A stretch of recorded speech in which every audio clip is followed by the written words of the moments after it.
আসসালামু আলাইকুম ওয়া রাহমাতুল্লাহ। আশা করছি দর্শক শ্রোতা বন্ধুরা আপনারা সবাই আল্লাহ তাআলার অশেষ রহমতে ভালোই আছেন। আল্লাহ তাআলা ফেরেশতাদের ডেকে বললেন, আমি পৃথিবীতে আমার প্রতিনিধি পাঠাতে চাই। ফেরেশতারা বলল, হে আল্লাহ, আপনি কি এমন কাউকে দুনিয়াতে পাঠাবেন যারা সেখানে দাঙ্গা হাঙ্গামা করবে এবং রক্তপাত ঘটাবে, অথচ আমরা আপনার নিরন্তর গুণকীর্তন করছি?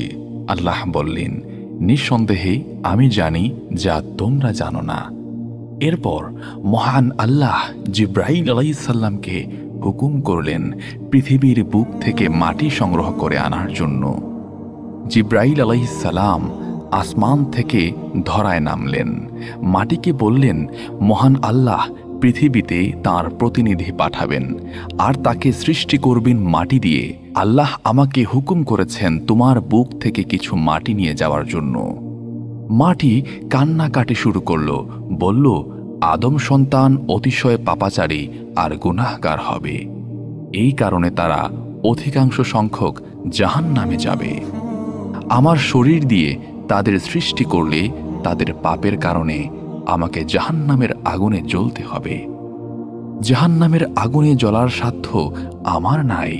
জিব্রাইল, তুমি ফিরে গিয়ে আল্লাহকে বলো তিনি যেন অন্য কোনো উপাদান দিয়ে আদমকে সৃষ্টি করেন, কিন্তু আমাকে বা মাটি দিয়ে নয়।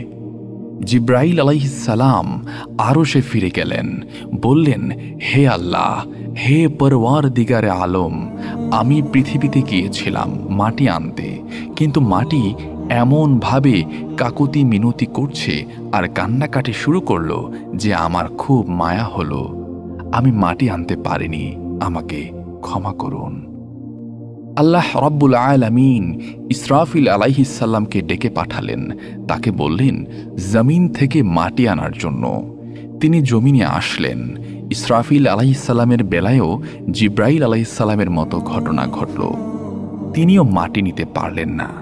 তিনিও ফিরে গিয়ে আল্লাহর কাছে অপারগতা প্রকাশ করলেন এবং ক্ষমা চাইলেন। এরপর আল্লাহ তাআলা মিকাইল আলাইহিস সালামকে ডাকলেন, তাকেও একই হুকুম করলেন এবং মিকাইল আলাইহিস সালাম পূর্ববর্তী দুই ফেরেশতার ন্যায় মাটির কান্নাকাটি দেখে মাটি নিতে সক্ষম হলেন না। এবার আল্লাহ তাআলা ডাকলেন হযরত আজরাইল আলাইহিস সালামকে। তিনি ফেরেশতাদের মধ্যে অপেক্ষাকৃত কঠিন হৃদয়ের, সমস্ত প্রাণীকুলের প্রাণ সংহার করার জন্য তাকে সৃষ্টি করা হয়েছে। তাকে জমিনে পাঠালেন মাটি আনার জন্য। এবারও মাটি কান্নাকাটি জুড়ে দিল। আজরাইল আলাইহিস সালাম বললেন, হে জমিন, তুমি এবং আমি দুজনই আল্লাহর সৃষ্টি, অতএব তোমার কাকুতি মিনতির চেয়ে আল্লাহর হুকুম পালন করা আমার জন্য গুরুত্বপূর্ণ। তিনি মাটির কান্নায় কর্ণপাত করলেন না। এক খামছি মাটি তুলে নিলেন তার হাতে এবং ফিরে এলেন আল্লাহর আরশে। আজরাইল আলাইহিস সালাম যে এক খামছি মাটি জমিন থেকে সংগ্রহ করে এনেছিলেন তা ছিল অত্যন্ত এঁটেল। তাই আল্লাহ মেঘ মালাকে নির্দেশ দিলেন এই এঁটেল মাটির উপর 40 বছর বৃষ্টি বর্ষণ করার জন্য। 40 বছর বৃষ্টিতে ভেজার পর এঁটেল মাটি হয়ে গেল কাদা মাটি। কোনো কোনো মুফাসসির তাফসির গ্রন্থে উল্লেখ করেছেন, আজরাইল আলাইহিস সালাম এর এই এক খামছি মাটির ওজন ছিল 40 মণ। 40 মণ এঁটেল মাটি 40 বছর বৃষ্টিতে ভিজে কাদা মাটিতে পরিণত হলে এই কাদা মাটি দিয়ে মহান আল্লাহ তাআলা আদম আলাইহিস সালামের 60 হাত লম্বা আকৃতি বিশিষ্ট একটি দেহ তৈরি করলেন। তারপর সূর্যকে নির্দেশ দিলেন আদম আলাইহিস সালামের কাদামাটি তার দেহে 40 বছর কিরণ দেওয়ার জন্যে। সূর্য 40 বছর আদম আলাইহিস সালামের দেহে কিরণ দেওয়ার পর বা আলো দেওয়ার পর তা পরিণত হল ঠনঠনে মাটিতে। পবিত্র কুরআনে যার উল্লেখ করে আল্লাহ তাআলা বলেছেন, আমি আদমকে সৃষ্টি করেছি শক্ত মাটি দ্বারা। আদম আলাইহিস সালামের দেহ শক্ত অবস্থায় পড়ে থাকল আরও 40 বছর। এরপর আদম আলাইহিস সালামের মাটির তৈরি দেহে রূহ ফুঁকে দিলেন আল্লাহ তাআলা। আদম আলাইসাল্লাম নড়ে চড়ে উঠে বসলেন। তারপর হাঁচি দিয়ে বললেন, আলহামদুলিল্লাহ, সকল প্রশংসা আল্লাহর। ফেরেশতারা অবাক হল, এমন সুন্দর বাক্য তারা এর আগে কখনো শুনেনি। আল্লাহ যেদিন আদম আলাইসাল্লামের শরীরে রূহ ফুঁকে দিলেন, সেদিনটি ছিল শুক্রবার। আল্লাহ তাআলা কিছু বস্ত্র সামগ্রী ফেরেশতাদের সামনে রেখে বললেন, তোমরা আমাকে এগুলোর নাম বলে দাও, যদি তোমরা সত্য হয়ে থাকো। ফেরেশতারা বলল, হে আল্লাহ, তুমি মহান, আমরা কিছুই জানি না, তবে তুমি যা শিখিয়েছ সেগুলো ছাড়া। নিশ্চয় তুমি প্রকৃত জ্ঞান সম্পন্ন হিকমতওয়ালা। ফেরেশতারা বস্তুগুলোর নাম বলতে পারলেন না। আল্লাহ তাআলা হযরত আদম আলাইহিসসালামকে বললেন, ফেরেশতাদেরকে বস্ত্রগুলোর নাম বলতে দাও। আদম আলাইহিসসালাম সেগুলোর নাম বলে দিলেন। আল্লাহ তাআলা ফেরেশতাদেরকে উদ্দেশ্য করে বললেন, আমি কি বলি নাই যে আসমান ও জমিনের মধ্যবর্তী সব গোপন বিষয় সম্পর্কে আমিও অবগত আছি? আল্লাহ ফেরেশতাদেরকে নির্দেশ দিলেন আদম আলাইহিসসালামকে সেজদা করার জন্য। সকল ফেরেশতা আদম আলাইহিসসালামকে সেজদা করল, কিন্তু ইবলিস সেজদা করল না। ফলে সে কাফের ও বিতাড়িত হয়ে গেল, আর সে চিরদিনের জন্য আদম জাতির শত্রু হয়ে গেল। হযরত আদম আলাইহিসসালাম জান্নাতের মধ্যে বিচরণ করতে থাকলেন। একদিন ঘুম থেকে উঠে দেখলেন তার পাশে অপূর্ব সুন্দরী এক নারী শুয়ে আছে। তিনি জানতে চাইলেন, হে আল্লাহ, কে এই নারী? আল্লাহ বললেন, তোমার স্ত্রী হাওয়া। তোমরা জান্নাতের মধ্যে যেখানে ইচ্ছা বিচরণ করো, যা ইচ্ছা করে সব খাও, শুধু ওই গাছটার ধারে কাছেও যেও না এবং ওই গাছের ফল ভক্ষণ করো না, অন্যথায় তোমরা জালিমদের অন্তর্ভুক্ত হয়ে যাবে। আর মনে রেখো, শয়তান তোমাদের প্রকাশ্য শত্রু। আদম আলাইহিসসালাম এবং হাওয়া আলাইহিসসালাম জান্নাতে সুখে স্বাচ্ছন্দ্যে বিচরণ করছিলেন, আর ইবলিস যে আদমকে সেজদা না করার জন্য বিতাড়িত হয়েছে, সেই আদমকে পথভ্রষ্ট করার জন্য সে কৌশল খুঁজছিল। একদিন সে অতিশয় বৃদ্ধের আকৃতি ধারণ করে এসে আদম আলাইহিসসালাম এবং হাওয়া আলাইহিসসালামকে ধোঁকা দিল। সে তাদের উভয়কে বলল, এই গাছটার ফল অত্যন্ত উপকারী। তোমরা যদি এই ফল খাও, তাহলে তোমরা চিরস্থায়ীভাবে জান্নাতে থাকতে পারবে, তোমাদের মর্যাদা আরও বৃদ্ধি হবে।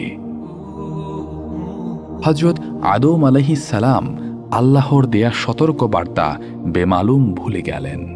ইবলিসকে ফেরেশতা মনে করে তারা উভয়ে তার কথা বিশ্বাস করে ওই গাছের ফল ভক্ষণ করলেন।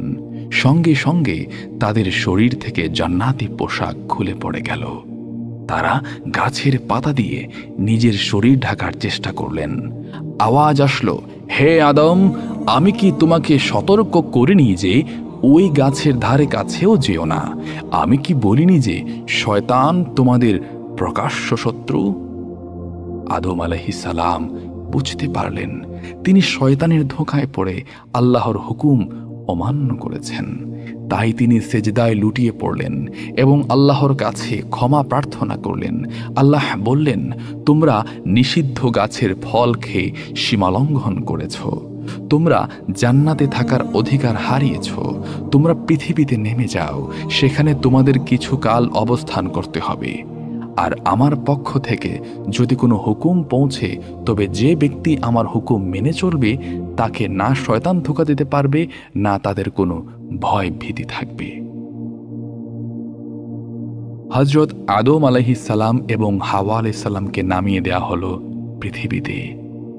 হযরত আদম আলাইহিসসালামকে নামানো হলো বর্তমান শ্রীলঙ্কার কলম্বো থেকে অনতি দূরে একটি পাহাড়ে, যেটি অ্যাডামস পিক নামে পরিচিত, যেখানে আকৃতিতে অনেক বড় এবং বহু পুরনো একটি পায়ের ছাপ রয়েছে। ঐতিহাসিকগণ বিভিন্নভাবে প্রমাণ করার চেষ্টা করেছেন যে এইটাই আমাদের আদি পিতা হযরত আদম আলাইহিসসালামের ফুটপ্রিন্ট। হজরত হাওয়া আলাইসাল্লামকে নামানো হয়েছিল সৌদি আরবের জেদ্দায়। হজরত আদম আলাইহিসসালাম এবং হাওয়া আলাইসাল্লামকে যেদিন জান্নাত থেকে পৃথিবীতে নামিয়ে দেওয়া হয় সে দিনটি ছিল শুক্রবার।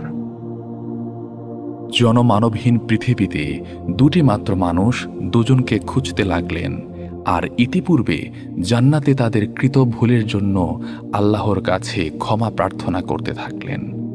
বর্ণিত আছে হজরত আদম আলাইহিসসালাম তার কৃত ভুলের জন্য একাধারে 350 বছর আল্লাহর কাছে কান্নাকাটি করেছেন।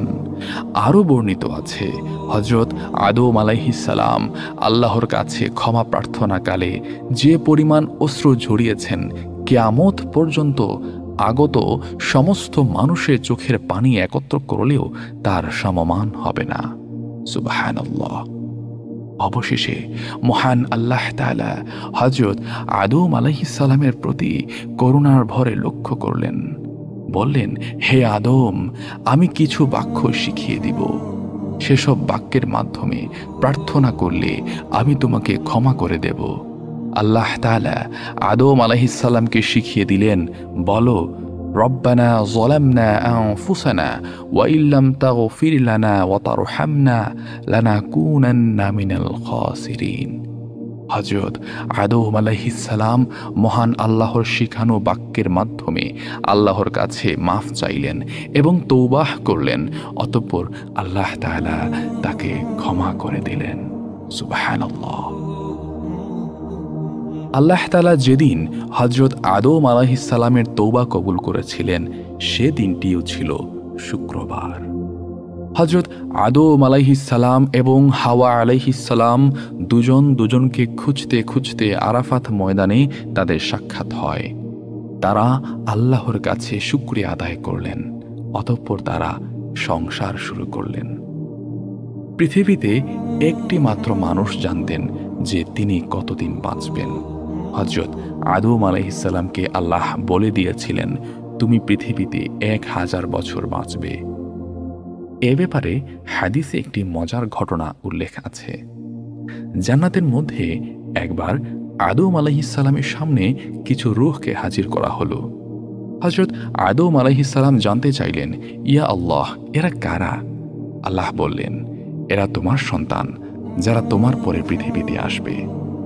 আদম আলাইহিসসালাম বললেন, ওই যে রূহটা দেখা যায় ও কে? আল্লাহ তাআলা বললেন, ও তোমার সন্তান দাউদ, সেও নবী হয়ে পৃথিবীতে আসবে। আদম আলাইহিসসালাম বললেন, দাউদ কতদিন পৃথিবীতে বাঁচবে? আল্লাহ তাআলা বললেন, 40 বছর। আদম আলাইহিসসালাম আল্লাহকে জিজ্ঞেস করলেন, হে আল্লাহ, আমি কতদিন বাঁচব? আল্লাহ তাআলা বললেন, 1000 বছর।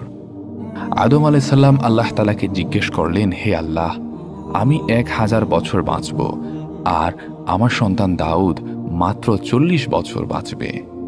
আপনি দাউদের হায়াত কিছু বাড়িয়ে দিন। আল্লাহ তাআলা বললেন, তা কি করে হয়? এটা তো নির্দিষ্ট হয়ে গেছে। আদম আলাইহিসসালাম আল্লাহ তাআলাকে বললেন, হে আল্লাহ, আমার 1000 বছর হায়াত থেকে 60 বছর আয়ু কমিয়ে দাউদকে দিয়ে দেন। আল্লাহ তাআলা আদম আলাইহিসসালামের সুপারিশ কবুল করলেন। পৃথিবীতে আসার পর হযরত আদম আলাইহিসসালামের বয়স যখন 940 বছর পূর্ণ হয়, তখন আজরাইল আলাইহিসসালাম আদম আলাইহিসসালামের নিকট এসে বললেন, হে আল্লাহর নবী, আল্লাহ আমাকে আপনার জান কবজ করার জন্য পাঠিয়েছেন। আদম আলাইহিসসালাম বললেন, কেন? আমি তো 1000 বছর বাঁচব, এখনও আমার হায়াত 60 বছর বাকি আছে। আজরাইল আলাইহিসসালাম বললেন, আপনি জান্নাতে থাকাকালীন সময়ের কথা মনে করুন। আপনি আপনার হায়াত থেকে 60 বছর আপনার সন্তান দাউদকে দান করেছেন। আদম আলাইহিসসালাম বললেন, না না না, আমি দান করিনি। আজরাইল আলাইহিসসালাম মুশকিলে পড়ে গেলেন।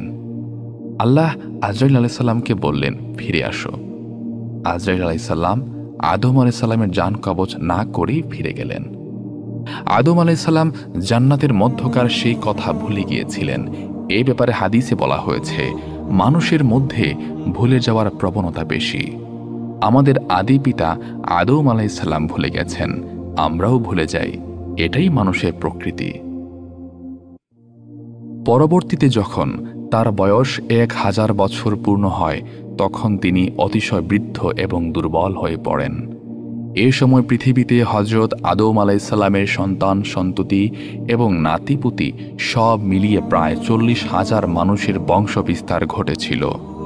এই 40,000 মানুষের মধ্যে হজরত শীস আলাইসাল্লামও ছিলেন।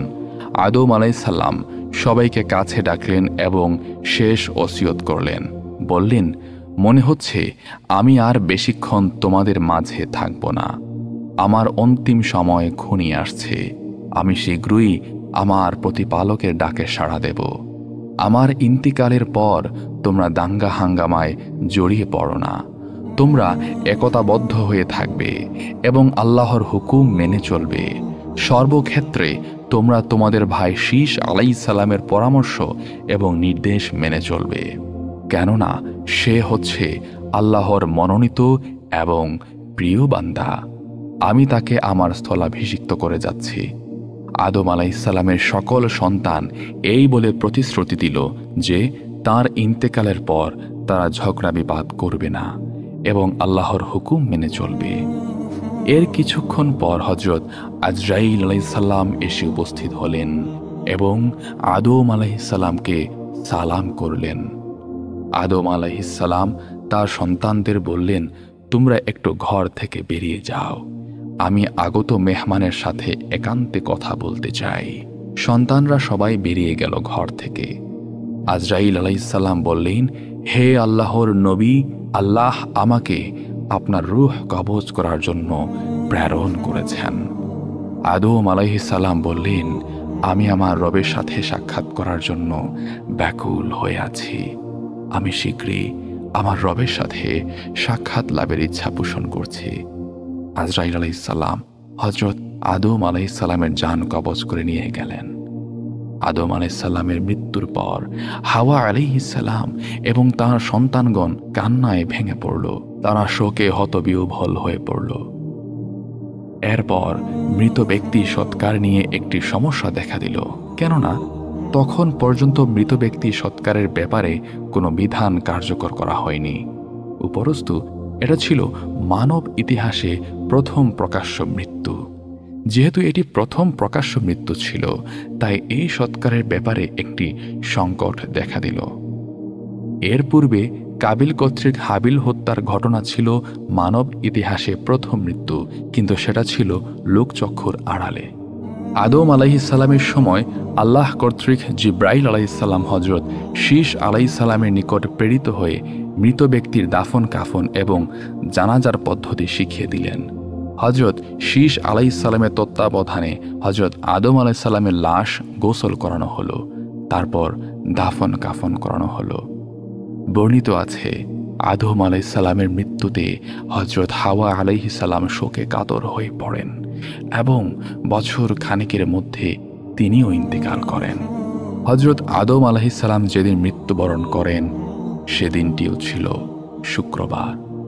আর যেদিন এই পৃথিবী ধ্বংস হয়ে যাবে, অর্থাৎ যেদিন মহাপ্রলয় বা কিয়ামত সংঘটিত হবে, সেদিনটিও হবে শুক্রবার। তো প্রিয় শ্রোতা বন্ধুরা, এতক্ষণ শুনছিলেন আজরাইল আলাইহিসসালাম কিভাবে হজরত আদম আলাইহিসসালামের জান কবজ করছিলেন এবং কিভাবে হজরত আদম আলাইহিসসালামের মাধ্যমে পৃথিবীতে আদম সন্তানদের জন্ম হয়েছে। এবং আল্লাহ তাআলা এটিও উল্লেখ করে দিয়েছেন, এই পৃথিবীতে যেদিন মহাপ্রলয় নেমে আসবে সেদিনটিও হবে শুক্রবার। তো বন্ধুরা, আশা করছি ভিডিওটি ভালো লেগেছে।